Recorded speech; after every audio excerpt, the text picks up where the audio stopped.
What's good, YouTube? Quinn Wade, basketball analysis coming to y'all with a quick video. We're going to talk about the Most Improved Award. Obviously, this is an award that was won by Ja Morant last year, showing that you can go from averaging 20 plus points per game to average a higher amount and still win this award.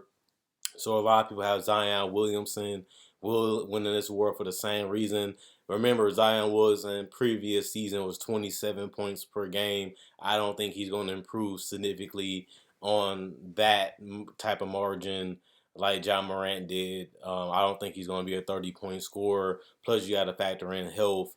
Zion can't stay healthy. He already showed that in preseason. He already showed that this season already that he's not going to be healthy enough to win Most Improved Player or even have that type of impact to where he can win it over somebody that's more deserving. I don't think he's going to be one of the worst players. I think he's going to be an All NBA caliber player, but I don't think he's going to be enough to win this particular award because I feel like people are going to improve more than him to have their case be better for them to be able to win it. One of the people is Jalen Brunson. I think he's going to be a 20-point scorer this year. We've seen R.J. Barrett do it. We've seen Julius Randle do it for this team. And I think that if they can do it, Jalen Brunson can do it. He's already averaging 18 points per game already this season just to start it off, and it's not even 7 or 8 or 9 or 10 games yet since this video has been made, and he's already getting buckets.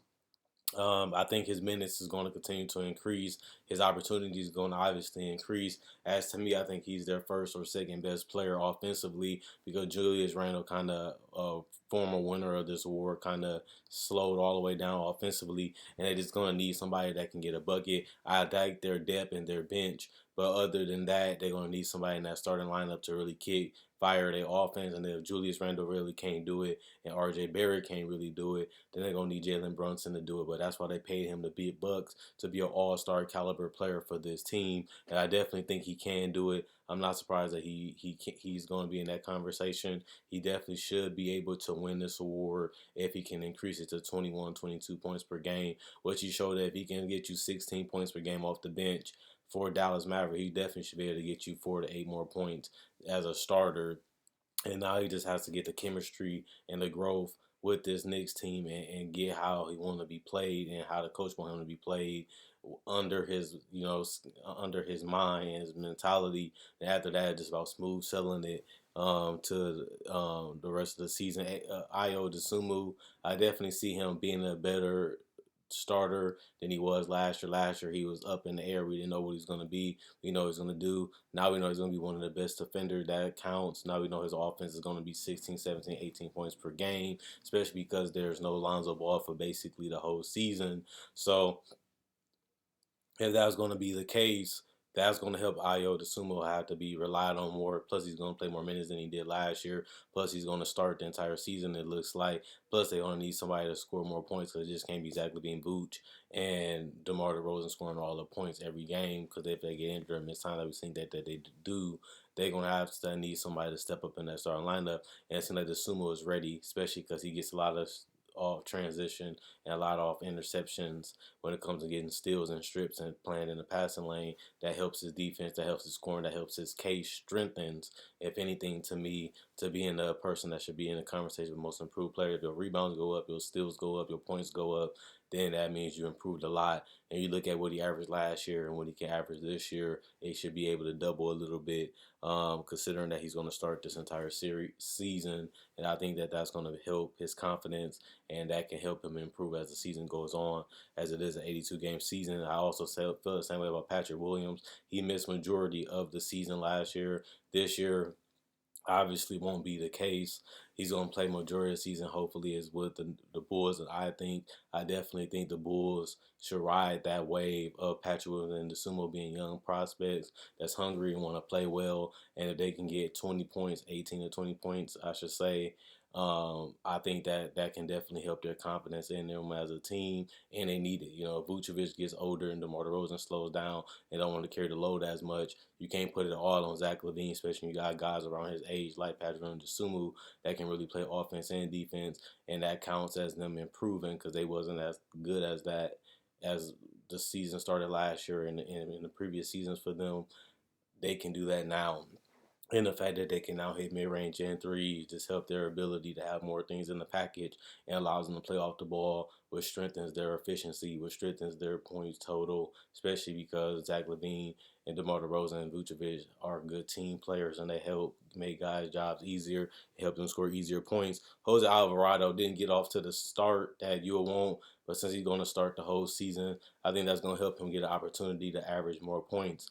I know that he has teammates like CJ, Zion Williamson, and Jonas that scores the bulk of the points, but it's going to have to be somebody that's going to be pesky and hitting open threes, hitting open mid-range, getting open layups, and getting transition. And if he can get 14 points per game, which ain't setting the bar too high, or 15, that can help him have an argument for most improved player. As he was a single-digit scorer last year, I think he can increase that significantly this season. And I think that once he get more chemistry with Zion and the rest of these guys being fully healthy, which they haven't been, and the fact that he's always healthy and they're not, that just helps him be able to put more points on the board. It helps him, especially because he's a solid defender too, and that can help strengthen his argument for being most improved player. Lauri Markkanen is the person I'm going to pick that's going to be the winner. He has improved drastically. He always been a 17 to 18 point scorer, but they're letting him loose to me in Utah. This is his team. This is his opportunity to shine. This is his chance to do his thing, and I feel like he is doing it to the highest. He can hit a mid range. He can hit a three. He can hit a face up. He just seemed remotivated, re-energized after leaving Cleveland. And remember, he left a team before that too. And it's just about showing that you deserve to be in this league. You deserve to be a starter. He couldn't really figure out how these other teams work. He's the best power forward and big in Utah now, and now they just need a rim protector alongside of him. He's only 25 years old. For people that don't know, Lauri Markkanen has been a 20-point scorer. I think he will average 20 points per game this year. That's something that he has never done in his career. He had a great start in Chicago, playing well, shooting the ball well, but he never could really figure it all out, never could really put it all together, and it really hurt his career, how people looked at him. He had another shot in Cleveland. Same thing happened this year in Utah. They're just letting him spread his wings and just fly like a little bird, and that's a good thing. Utah is a free state. It's a state where they're looking for talent. They look for people to prove themselves. They're looking for people that got young upside talent like Taylor Horton-Tucker and Lauri Markkanen.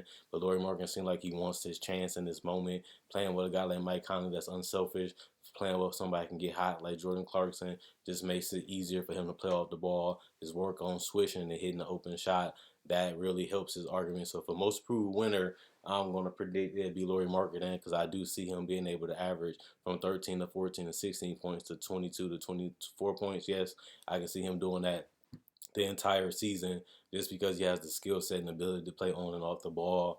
And I think that that's why Bol is another person that should be in this conversation, should be mentioned. He finally getting starters minutes, finally getting some playing time, bounced around the league a lot. Couldn't really find a home, couldn't really find some place to stay, but he was able to find some place to do that damage in, and that's in Orlando. He's been doing it. He's not going to have crazy numbers, spectacular numbers, but he's still showing that he's an NBA player. He's still showing that he wants to be in the NBA by working himself back into a roster, working himself back into shape. And this the best Bol we done seen in a while, if any time in his career. And I think that that's a beautiful thing to see. I'm still rooting for you, Bol. I'm still happy that you still allowing your dream to come true in the NBA, and hopefully you get a better opportunity. And Tyrese Halliburton is another person that should be mentioned. He's going to get more minutes and more opportunities like he did before in Indiana. We'll see if he can make the best out of it. He can shoot the mid-range. He can shoot the three. He can handle the ball. He can get to the basket. He can hit a floater. There's an exceptional offensive player. Really has good IQ too. Really smart, witty, bouncy player. We'll see if he can, add consistency to his game. We can see if he can really take advantage of the team being tough. But remember, the better you get, the more double teams, the more traps, the more they force you to get the ball out your hands. We'll see if he's able to adjust and play within that as a strength by making his teammates better. They're going to have a young roster around them. It's going to be tough. It's going to be ugly. It's going to be hard. It's going to be difficult. But it is going to be something interesting to watch. And Shai Gilgeous has been balling too. He's hungry. He's ready to go. He has a better team around him than ever in OKC. not considering the one with Chris Paul and Luke Dort was on that team too. Now they finally have a bench. Now they finally have a starter. Remember, Chet Holmgren has yet to play. That's gonna give him somebody he can throw lobs to and throw threes and mid-range shots to up his assists. That's gonna help Shea get more rebounds and assists, and it's also gonna help him get more points. And that's a good thing for Shea. So shout out to Shea Gilgeous for that. I already have a breakdown on a lot of these guys. I'm going to have more on the way next year and throughout this year as the 2022-2023 season has been fun, has been exciting. Quinn Wade Basketball now is signing out. The last two awards are Coach of the Year and Defensive Player of the Year, and I have those coming up next. Hope you guys enjoy the video. Hope you guys enjoy the rest of your day. See y'all a little bit later.